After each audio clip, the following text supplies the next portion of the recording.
Doomberg joins us once more. He is the head writer of the Doomberg Substack. Lots to go over with the Middle East, with the latest updates in Iran as we're speaking today on the 23rd of June in the morning. The Iranian parliament has voted to close the Strait of Hormuz, although that hasn't been enacted yet. We are looking at Marco Rubio, Secretary of State, calling China on Sunday for help to prevent Iran from closing the Strait of Hormuz. I encourage the Chinese government, he said, in Beijing to call them about that because they heavily depend on the Straits of Hormuz for their oil, Rubio said in an interview on Fox News. China is Iran's most important oil customer. Meanwhile, President Trump has made a number of posts on Truth Social about the situation. We'll get Doomberg's reaction. Welcome to the show, Doomberg. What a time to be alive. David, yeah, not much for us to talk about, is there? No. Okay. First of all, is the oil market even pricing in a closure of the Strait of Hormuz? Because you and I talked about this situation before on our show, and now it's the closest it's ever been to happening, and we're only at, I say only at $73 an oil, which is not 100, it's not 150. So what is the oil market pricing in? The oil market is pricing in that the strait will not be closed. And the oil market, we believe, is pricing in a imminent end to hostilities in the Middle East, or at least perhaps a continuation of the low-grade missile exchanges that have been going on for the past week between Israel and Iran. We have our views as to why that might be, but there is some geopolitical risk premium in the market. You may recall that oil was trading in the low 60s, dipped below 60 for a bit on the news of Saudi Arabia's push to drive OPEC production higher, which seemed mysterious at the time, although perhaps in hindsight is not so mysterious anymore, coming on the heels of Trump's visit to the Middle East. But the market is not pricing it in. We have a piece coming out tomorrow called Straight Shooting, where we talk about what would happen if the strait were to close. But at 73.60, as oil is trading right now, the market is discounting that quite substantially. But if the Strait of Hormuz were not to be closed, Doomberg, what other options does Iran have? I mean, Iran's foreign minister warned earlier Sunday that the Islamic Republic reserves all options to defend its sovereignty. So clearly the closure of that strait is one option. What other options do they have? Yeah, so we found the strikes over the weekend. This is perhaps a bit of a contrarian call, rather performative. Mm-hmm. Trump has done this before with Iran, where they back-channel that attacks are going to come, and then Trump loudly proclaims a substantial victory has been achieved. Perhaps there's one, empty military base that Iran could launch a missile to, and then the sort of temperature of the whole thing comes down. We do get the sense that Trump is looking to de-escalate. You'll notice that both he and Secretary Rubio are specifically saying that regime change is not one of their objectives. Trump was just in the Middle East lamenting regime change wars and forever wars. It's odd that so quickly after having left there that the U.S. finds itself on the verge of one yet again. But we also have a pretty contrarian view that this is just the next phase of World War III. And the West has a chronic shortage of anti-missile missiles. And the last thing that the U.S. needs is for a missile war between Israel and Iran to soak up what little supply is left. This is not a controversial statement. Marco Rubio testified as much in front of Congress a couple of weeks ago at the end of May. And so in a world where the combined forces of Russia, China, Iran, and North Korea are at war with NATO and the West, an extended war in the Middle East that predominantly involves missiles and drones is going to greatly benefit both China and Russia and come at the significant disadvantage of Ukraine. And so one does get the sense that Trump is looking for an off-ramp, and the markets are telling us, not just gold, not just oil, by the way. Gold is not really trading like World War III is imminent. Stocks are not trading like World War III is imminent. The Israeli stock market was up significantly yesterday. These aren't, the market could be wrong, let's be very clear, but these aren't signals from the market that World War III, a true, closure of the strait or even dropping of nukes by Israel, that this is just not being priced in. So, sorry, did I hear correctly that you think your view is that this is the early phase of World War III, or no? This is the second major battle of World War III, is one way to look at it. You could look at World War III having started in the war in Ukraine. When you read the propaganda in China and Russia and other countries, they've been calling it World War III for quite some time. We do believe that historians will view this era as World War III in the decades ahead. It's not being portrayed as such in the West, but that's certainly how those on the other side of Western gun barrels are viewing it. And I think it's probably appropriate to model it that way. Okay. Well, there were some inflammatory tweets that were thrown around over the weekend by not just Trump, but the former president of Russia, Medvedev. Let me just pull this up here and I'll show you. This was Trump's response to well, first of all, let's just take a look at the tweets themselves. So here it is. What the Americans accomplished with their nightmare strikes on 3 nuclear sites in Iran. Critical infrastructure of the nuclear fuel cycle appears to have been unaffected or sustained only minor damage. This is what you were referring to earlier. I've seen several reports about this, that only minor damage was sustained. Nothing actual critical was done by these missile strikes on the 3 nuclear facilities. The enrichment of nuclear material, and now we can say it outright, the future production of nuclear weapons will continue. Number 3, a number of countries are ready to directly supply Iran with their own nuclear warheads. This was Trump's response to that. Did I hear former President Medvedev from Russia casually throwing around the N-word, saying that he and other countries would supply nuclear warheads to Iran? Did he really say that, or is this just a figment of my imagination? Okay, that's a fair point. What did he mean by that? This is the official account from President Medvedev.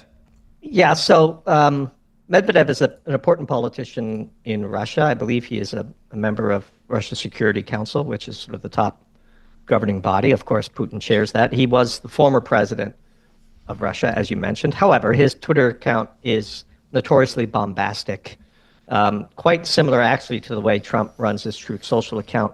Says all manner of things inappropriate to the office, refers to the leadership of Ukraine by names and descriptors that I won't repeat here. But having said that, we were shocked to see that tweet. Even for him, that does cross the line. But it brings up an important point that we have been making. You know, we wrote a piece last week called Fog Lights, where we provoked a pretty angry response from some of our subscribers because wars bring out emotions and passion like no other subject. But it wasn't clear to us that attacking Iran's nuclear facilities or its nuclear scientists wouldn't have a boomerang effect and cause countries that were considering the development of nuclear weapons to speed up those efforts. It's not clear, and Medvedev's tweet seems to support our view that rather than reducing the odds of proliferation, this entire affair has radically increased it. If you're Iran, what motivation do you have to not pursue it to the end? Nobody talks about bombing North Korea because they have nuclear weapons, and Muammar Gaddafi gave up his, and look what happened there. So this is a very risky operation from the start. We are anti-war, and we think it's a terrible idea. We also think Israel probably underestimated the resilience of the Iranian government. They thought they would achieve a knockout blow. In the early hours, it certainly looked like they might. But here we are, 10, 11 days later, missiles still flying in both directions. And even the Wall Street Journal and other legacy media outlets pointing out that Israel is already short on anti-missile armaments. And, a war of attrition for a small country like Israel, even with the backing of the U.S., against a country that has 92 million residents, very mountainous terrain. Nobody's talking about occupying Iran. 3 aircraft carriers aren't going to cut it, as dangerous and as potent as they might be. They need to be rotated out. They need to be rearmed. There's a limited amount that you can do from the air. You can do a lot of damage, but if you're not willing to use nuclear weapons, then, it's kind of an exchange of limited weaponry from the Western perspective with minimal efficacy vis-a-vis the geopolitical objectives of the West. Before we continue with the video, let me tell you about a very interesting stock, Giant Mining, ticker BFGFF. It's the sponsor for today's video. Check this out. Not only does it own a copper, silver, gold project in Nevada, but it also recorded its best ever drill intercepts in September 2024. with additional great results in the past few weeks. This company is one of the most interesting companies that I'm following right now in the resource space. On February 14th, Executive Order 14213 was issued and implicitly prioritizes copper as a critical resource. Nevada, where Giant Mining's copper project is situated, has constantly ranked among the top mining jurisdictions in the world, which is why I'm bringing this company to your attention now. Giant Mining's balance sheet is now fully funded for its drilling programs in 2025. The company is well positioned to accelerate its exploration efforts and potentially capitalize on emerging copper market opportunities. The share price is down by 50% since early February due to market turmoil, so I'm highlighting the company to you today for a reason. Giant Mining owns the Majuba Hill Copper Project, a past-producing mine. In the past 4 years, management and the company's geologists have actually expanded the copper deposit, and this past September, Giant Mining hit their best-ever drill hole. Historic underground mines at the Majuba Hill Project produced copper, tin, and silver from the early 1900s to the 1950s, including 2.8 million pounds of copper, 184,000 ounces of silver, 5,800 ounces of gold, and 21,000 pounds of tin. The infrastructure is ready. They have access to roads, power supply, transportation, water supply, ore stockpiles, processing space, processing plant. Do your homework on Giant Mining today. Ticker BFGFF. Do we know for sure that preventing nuclear grade enrichment of uranium is actually the core objective of these strikes? There's been reels circulating on social media about Netanyahu saying that Iran has been imminently on the cusp of obtaining nuclear weapons for about the last 15 years. And of course, that's been his primary objective, is to prevent Iran from, obtaining nukes. But is that just a front for something else here?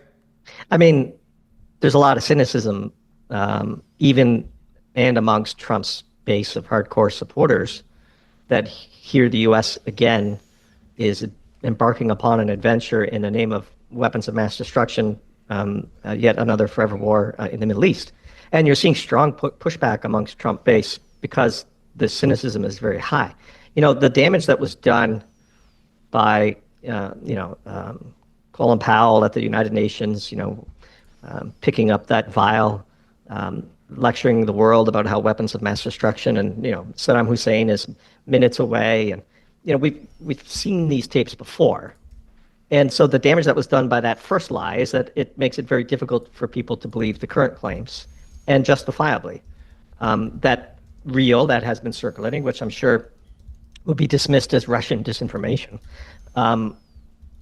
it's pretty jarring. And again, this is actually goes as far back as the 1990s, that we have been warned that Iran is, weeks or days away from obtaining a nuclear weapon. We note with interest that the foreign minister of Iran is in Moscow today, meeting with Putin, and we shall see. We hope that the theatrics that we saw over the weekend are indeed the beginning of an off-ramp.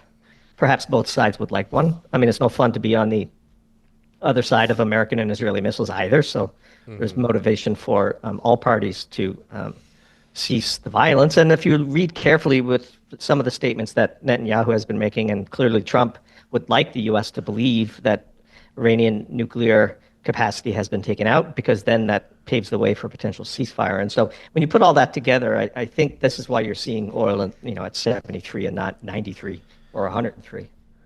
I know we're talking about a de-escalation right now in an off-ramp, but are there any parallels and similarities to what's going on currently with Iran, with what happened with the invasion of Iraq in the early days when airstrikes were launched on Baghdad, and ultimately the Americans invaded because of, presumably weapons of mass destruction that may or may not have been found? Well, they certainly weren't found. That's a historical fact. Look, the U.S. does not have the troops nor the logistics to embark upon a ground invasion of Iran. Nobody's talking about it. The big question is whether things escalate to the point where, as we warned in a piece last October called October Surprise, Iran starts targeting the 5 major power plants that keep the lights on in Israel, or the desalination facilities that keep the water flowing or the natural gas fields out in the Mediterranean. There's only a dozen core targets that Iran would have to take out to cripple everyday life in Israel. We thought in October that sort of constituted mutually assured destruction and would limit the prospects of a direct kinetic war breaking out. We were clearly wrong, and we admitted as much in the piece we wrote last week.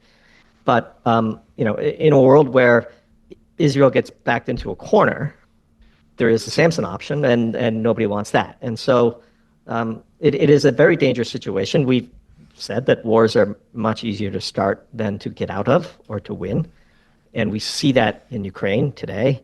And so here we are, yet another front in World War III. So what do you think, before we turn to the markets, what do you think is the most likely outcome? I mean, we're speaking today, it could change by the hour. It could change by the time we release this video in about 2 hours. But what do you think is the most likely outcome of what happened and what transpired over the weekend? There's likely in what we would like to see, and sometimes that can confuse one's analysis. It is our hope, so sort of from an advocate perspective, that we see a cessation of violence, a return to the negotiating table. Perhaps Russia serves as a mediator. We note with interest that Putin made the point that some 2 million people who live in Israel have ties to Russia of varying degrees. Russia obviously has a very good relationship with Iran, since they're openly talking to both sides and now talking to the White House again, perhaps with China in the background, that cooler heads could prevail. For now, we're going to go with the markets and say that that's probably what's going to happen. Again, if there was a significant chance that the Strait of Hormuz was going to be closed, or oil export facilities were going to be targeted en masse. We've seen a few pinprick strikes here and there, but so far, no real signs. And so perhaps it's a mix of analysis and advocacy, but we think the likely outcome is this sort of peters out in the next week. Now, there's always a chance for a false flag, like you say, one wrong move, a terrorist act, on a critical piece of energy infrastructure. But it's really in nobody's hardcore interest to keep this war going. And so hopefully it'll come to an end. This is Trump's statement on Truth Social. Everyone keep oil prices down. I'm watching. You're playing right into the hands of the enemy. Don't do it. Who's he talking to? I must say that trying to make sense of what Trump is saying on social media is beyond our analysis skills at this point. Oil is not the price of oil. Yes, it's a managed market, and OPEC has an impact, but it is a freely traded commodity. Hundreds of millions of dollars of it traded every day. Markets price in geopolitical risk, and so again, if a ceasefire were announced, you'd see oil back in the low 60s practically overnight. And so you have about a 20%, 25% geopolitical risk premium baked into the price of oil. That's probably fair. I mean, who are we to doubt the markets? But this is kind of difficult to explain what he means by this. Okay, well, to what extent would this incident, this war, should it be protracted? To what extent would it be highly inflationary if, let's say, the Strait of Hormuz were to be closed? If, let's say, the opposite of what we're discussing were to happen, which is an escalation, not a de-escalation? Will we see Fed monetary policy react? Will we see a recession kick in? Will we see massive consumer spending cuts happen along the way during the summer? Yeah, we detail what we think will happen if the Strait is closed. Again, unlikely event, but worth modeling. Yes. A couple of perhaps non-intuitive observations for you. The first thing that we would see, we believe, is that there would not be a global price of oil. There isn't really a global price of oil today. There's several contracts that trade, but they tend to trade in tight correlation because the market is efficient today. Well, the market wouldn't be efficient in a world where 20 million barrels a day is taken offline for any period of time. And we would see, for example, the spread between WTI and Brent crude blow out. WTI is basically U.S. oil. Brent crude is European oil. This just painted with a broad brush. There's no world where Donald Trump is going to allow American consumers and the U.S. military to pay the global price, quote unquote, of oil. Russia already has a domestic price for gasoline and diesel that it forces refiners to supply before they're allowed to export. Same thing would happen in the U.S. WTI, the U.S. oil supply would be shut in. Its refined products would be shut in until Prices are, held under control. It's happened in World War II. There's a lot of rationing as well. The second thing is it would be very, very damaging to the European Union. The European Union, basically consumes about 40 exajoules of hydrocarbons each year, but only produces 6, which means it is short 34 exajoules, which is roughly equivalent to the entire U.S. natural gas output. It could be the end of the European Union. You're already seeing edge countries who depend on Russian natural gas lamenting the energy policy of Europe. It's hard to imagine how Brussels could survive in a world where Brent is exploded higher and the U.S. is implementing export controls. There's all kinds of crazy things that happen in such scenario. Of course, China would be very damaged. Iran is a modest supplier of oil to China, but it gets much of its oil through that strait. But China has insulated itself because it has made itself critical in the world of refined products. It actually can refine more oil than the U.S. It doesn't usually, but it has the capacity to. And then there's the big issue about Qatar. We note with interest that they've just closed their airspace. It is one of the world's largest exporters of liquefied natural gas, and all of it gets filled on the wrong side of that strait. And so you could see 20% of the world's LNG supply come offline. It's not just an oil issue. But again, the Dutch TTF landed LNG contract is not really out of whack right now. It's at $13 per million BTU, roughly the energy equivalent of Brent crude. Markets are behaving as though none of this is going to happen. But if it does, you can expect a significant volatility. How likely is it that we're now going to see a huge push by the government to U.S. Oil companies and drillers to expand oil production? Drill, baby, drill, as the saying goes. Now that there's uncertainty about how this war in the Middle East may escalate or de-escalate, the U.S. doesn't want its hands tied with the option of the outcome rather of oil prices spiking with whatever it is that they do. So they want to have that option at least on the table, which is to have more oil production, more supply, and lower prices. At least that wouldn't hold them back. What do you think? Yeah, look, I mean, that's one of the tools at Trump's disposal. He could call in the energy CEOs, and he and Chris Wright, who of course was a former energy company CEO, could ask them to do the patriotic thing. Maybe there's ways they can incentivize them, long-term leases on federal lands, rapid permitting approval, refilling the strategic petroleum reserve on a termed-out basis so that you can take the risk out of hedging and so on. There's tools to be had, but also, look, it wasn't all that long ago that the U.S. banned oil exports. Obama lifting that ban, I believe in 2015, was a relatively recent phenomenon. And so there's also that tool for Trump to play. He is the president of the United States. We can laugh at such tweets because they are funny, or I guess more appropriately, posts on Truth Social that get restacked on X or whatever. But the president has a lot of power and a lot of sway, and something happens when you walk into the Oval Office. And if the CEOs of Exxon and Chevron and so on were hauled in, and then maybe Warren Buffett called to lean on his CEOs in the oil business, things could be done. But actually, ironically, at $73 or $74 a barrel, drillers in the Permian will just ramp up because they can make money at that price. And so high prices actually is what's needed for higher supply. But of course, excess supply is the reason why prices don't stay too very high. It's a commodity. It's an inelastic commodity. Okay, well, here's look at my screen now. ExxonMobil over the last month up 12%, while the S&P has climbed only 3%, clearly outperforming just in the last month. The war trade has been on oil stocks, Lockheed Martin, Raytheon, and a host of other, Palantir, host of other defense companies. Is the war trade still on with high conviction, or is this a little bit too late now? We're entering July. Yeah, I mean, we don't trade stocks, but Sure. But like a protracted war is ongoing. I mean, there's no slowing down in Ukraine. Europe is proclaiming that it intends to rearm with U.S.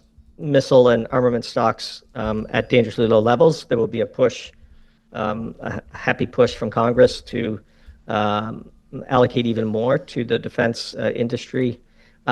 This, of course, is combined with Trump's desire to onshore and reshore critical manufacturing supply chains. There's real activity and real money being thrown We see it in our sort of private investing world. There's real money being thrown at achieving that agenda. I think this latest escalation in the Middle East is going to be held up as evidence for the need to insulate U.S. military supply chains from Chinese influence. China has a lot of influence over Western military supply chains today. We've jokingly referred to China as the new arsenal of democracy because they make all the West's weapons.